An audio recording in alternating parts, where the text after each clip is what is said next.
In the previous lesson, we created both a standard account and a managed account for other users who are going to be accessing our computer. In this lesson, I want to go over how you can modify the parental controls to control what a user can access who's using a managed account. Let's take a look. I'm going to go to the Apple menu and I'm going to choose System Preferences. And I'm going to click on the Accounts Preference pane button to display that particular preference pane. Now, in order to control a managed or a standard account, you need to have administrative access to the computer. So you want to make sure that the account that you're logged in with is a administrative account, as you can see here.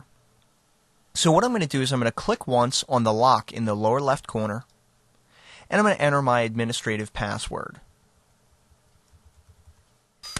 Perfect. Now you can see the lock icon is unlocked, and now I can make changes.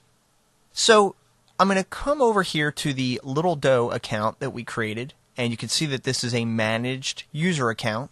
So I'm going to click on that account to make it active. Now once we do that, you're going to see that down here at the bottom, parental controls have been enabled. Now we're going to click on the Open Parental Controls button to open the parental controls setting and control what this user is allowed to do. Now, I'm not going to go over every single option inside of here, but what I am going to do is go over the more frequently needed controls to help you to control what a user is going to be allowed to access when they're logged in using their account.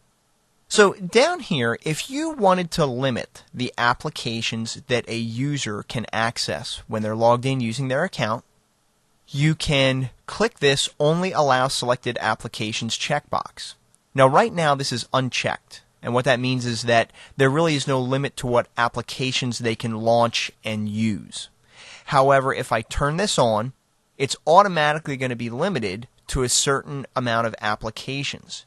Now you can click the disclosure triangle to access all of the different applications inside of your computer that have been loaded on your computer. Now the other category is fairly broad, but it does categorize it by the iLife suite of applications, the iWork suite of applications, Internet applications. So this is often useful if you want to control whether a person can use email at all or even access or browse the Internet. Okay. Now in this particular case I'm going to uncheck this because I really don't want to limit their use of the applications.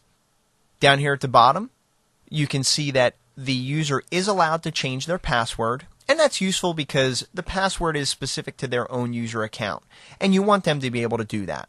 They can burn CDs, and they can also modify the dock. Again, it's their dock under their account, so why not let them modify it?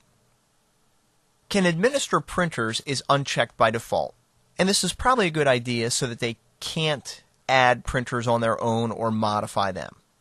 Now up here at the top, I'm going to click on the Content button, and here's some useful areas where we can restrict the content that the user can access. And again, this parental control settings, it's great for children in your household to limit what they can do.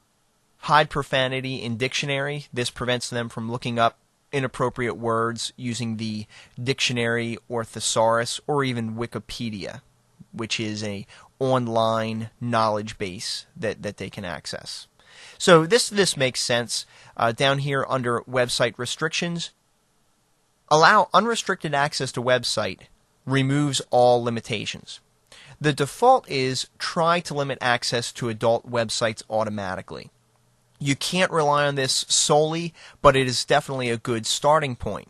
You can always click the Customize button, and if they're accessing specific sites that you don't want them to, you can add them down here under Never Allow These Websites. Or, if there are websites you want them to be able to access, you can make sure that it's included in the Allow Access section. So to add one that we want them to be able to access, I'll click the plus sign, and I'll just type the web address that I want them to be able to access.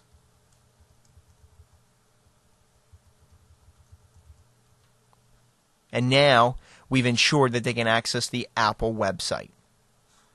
So we click OK. You can also allow access to only a specific range of websites. And if I choose that option, now down here, it automatically lists a bunch of useful websites that children often want to be able to browse. You can add them down there as well. But this is a little more difficult to manage because any website they want to go to, you need to go in and add them for them. So I'm going to leave this set to the try to limit access. Under mail and iChat, we can limit the mail if we want to. So if we click that checkbox, this area now becomes active. And we can add email addresses that we want this user to be able to communicate with. So for now, I'm going to uncheck that. Same thing with iChat. We can turn that option on and limit the accounts that people can chat with. So to see how this works, I'll just click the plus sign. And you could type in the name of the user that you want them to be able to access. So I'll type. And then in the allowed accounts, you can enter either an email address, an AIM account, or a Jabber account.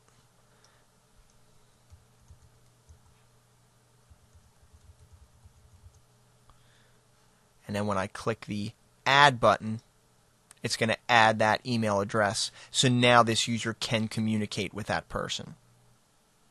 Time limits is very useful. If we click on the time limits category, this is a way that we can limit not only when a user can access, but also for how long. So for instance, I can specify a weekday time limit. And I can turn this option on, click the checkbox, and we can limit the length of time that we want to allow this user to be on the computer each day. So if I drag this slider, I can say maybe I want to allow this user to access the computer for a total of 2 hours each day, or even 1 hour. You just drag this slider. I'll leave it set to 2. Weekend time limits, same thing. So on the weekend, maybe you don't want to restrict access. We can leave this unchecked. Or we can turn it on and say, okay, on the weekend you can access the computer for 3 hours a day. Finally, you can specify a bedtime. This is a great feature. I can turn this on and I can specify a range that I do not want this user to access the computer. Say from maybe 8 o'clock at night to, let's make it 7 a.m. After that, they're still going to be able to access the computer. However, they're still going to be restricted to their weekday or weekend time limits. On the weekend, I can also specify this. So maybe we let the kids stay up a little bit late on the weekend, so I'll increase this to 9 o'clock to maybe 6 a.m. And that simply limits them to those particular hours. Finally, you can go to the logs category, and you will see a log of the websites that they've visited, websites that they tried to access but have been blocked, a log of applications they've been using, as well as a log of who they've been chatting with. So once I'm finished, I'm going to choose System Preferences and choose Quit System Preferences. And hopefully that has given you a better understanding of how you can control how a managed account can be accessed and what the limitations are.